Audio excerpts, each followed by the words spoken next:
She is seen on video leaving the car unharmed and in good health. This will be confirmed by video at a later date. Now, this is a very important clarification.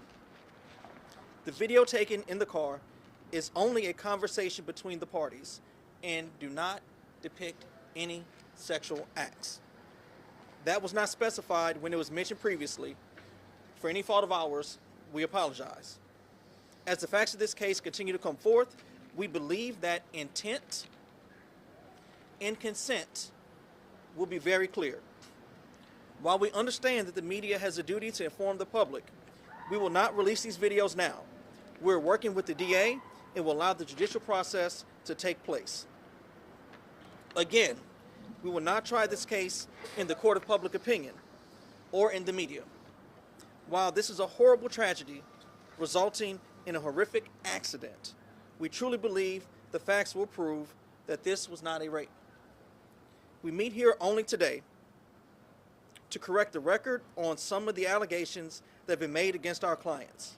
We hope that the public will understand and that we cannot and will not share everything that we have, both out of duty as officers of the court and out of respect for the victim's family. Now at this time, I'm going to invite Attorney Long up with me, and we'll take any questions that the media has. Questions, please. The other video that you mentioned, Attorney Haley, about the conversation between your client and Ms. Brooks, can you talk about the timeline and give us a better picture? Was that after the encounter? I know it doesn't show the sexual encounter, but is that after that had happened?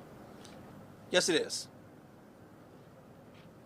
Can y'all talk about how law enforcement went from investigating a crash death to turning this into a rape investigation? You'll have to talk to the sheriff's office about that. We don't know what led them to do this. We have our ideas, but we're not going to speculate. Gotcha.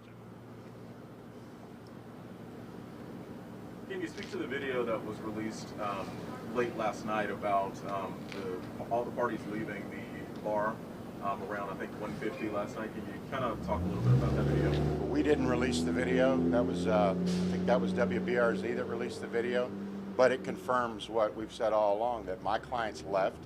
My client and their clients all left, and they were getting ready to leave. And Miss Brooks approached them from the bar. And I think the video is the best evidence of what happened. But it's consistent with what our clients have always told the police.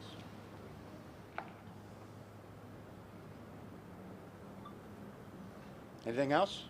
Mr. Haley, you mentioned verbal consent was obtained. I mean, the law enforcement records are clear that Ms. Brooks had a very high blood alcohol content of, I believe, 0.319. How do you, how can you obtain verbal consent from someone who is that intoxicated? Well, I will say this, that we plan on hiring expert witnesses. If anyone does any casual research on what a .319 is, that is alcohol poisoning and potential death. Based on her actions that evening leading up to getting into the car with the young men, based on the fact that information from Reggie's have come out to say that she did not have any other alcoholic beverage from around 12:50 until the time that she left, gives us reason to believe that the results of those results are inaccurate. And I would just add that if you have a .319, your motor skills shut your body down. You can't walk, you can't talk. You're lapsing in and out of blackout, and you risk death. Read it. Read the symptoms of a .319 BAC. The evidence that we've seen so far on the video of Miss Brooks running across the street in front of Reggie's, that undermines the police version of events. And until our experts can look at what happened, we believe that the BAC that they're saying is inaccurate. Can you explain the charges that our clients is facing? Yeah, two of them, Mr. Washington, who was in the front seat, and Mr. Carver, who was in the front seat, they have been charged with principal to third-degree rape, which means they aided or abetted or assisted the other two men in the rape. The other two men, the juvenile and Mr. Lee, correct, are charged with third-degree rape, which means, excuse me, Mr. Washington, They're charged with third-degree rape, which means that they had sex with her and she could not legally consent because of a condition of alcoholic stupor. And if you read alcoholic stupor, it says very much like the 319 says. It says in and out of consciousness, incapable of talking, of walking, and we don't believe that the evidence that we have, which we will show when the time is right, shows that she's in an alcoholic stupor at all, that she is aware of her surroundings, and we don't think that the state can prove that there was a crime here.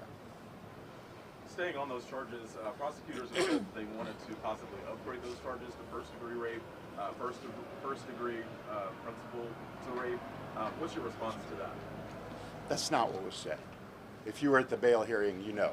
You can get a transcript of it and find out what he really said. I'm not going to speak for the DA on that, but he did not say he was going to upgrade him to first degree. Well, he said based on what evidence comes out, it's a possibility. I spoke with him after the fact. What do you have to prove first degree rape? You have to prove that it was non-consensual, right?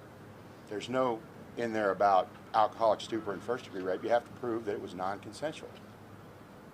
They would have a very difficult time proving any of that. But the DA is going to do whatever they can. They can charge you with whatever. We are confident that whatever charges end up being on our clients, that we were going to prevail. So was your client drinking as well? Well, any conversation that I have with my client, I'm not going to share with the media. Okay? But they did go to a bar, so you got common sense. Well, I mean, a lot of people go to the bar. Some people don't even drink. They just go because they like going out. If she was drinking, they was drinking. They saying that she didn't know Corinne what she was doing. They couldn't do the same thing with your clients, right? Not going to answer about what my client was doing, but thank you for the question. What do you? Go ahead, sorry. What do you have to say about the other women that have said that they've also been raped by Washington? I didn't know anything about that, but I can just tell you this. Did they go to the police? Were they arrested? Were they indicted? Were they tried? We're not going to argue. We're not going to argue about hypotheticals and rumors. All we know is if there was any credible evidence that any of our clients had done anything like that, it would have come out in the bail hearing.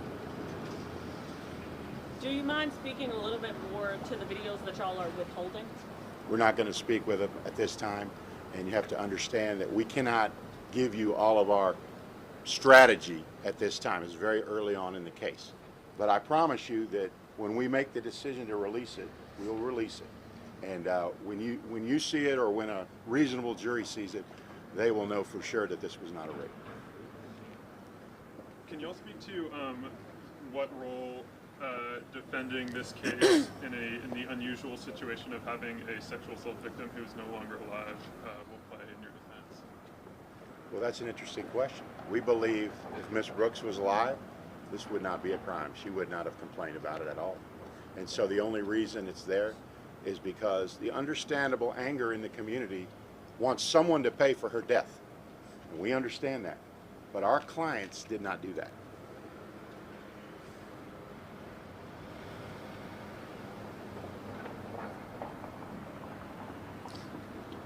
Any other questions before we conclude? All right, thank you. Thank you, guys. Thank you. Thank you.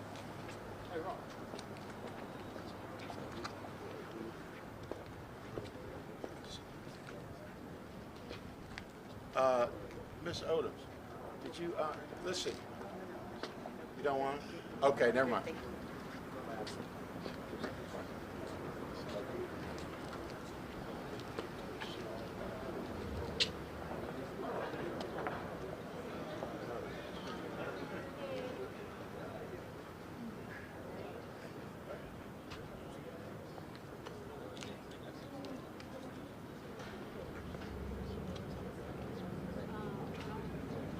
For further media inquiries, we have Andrea Brooks here. She's going to handle if anybody wants a card for any further. Yep. All right. Anybody else? Yeah. All right. Thank you.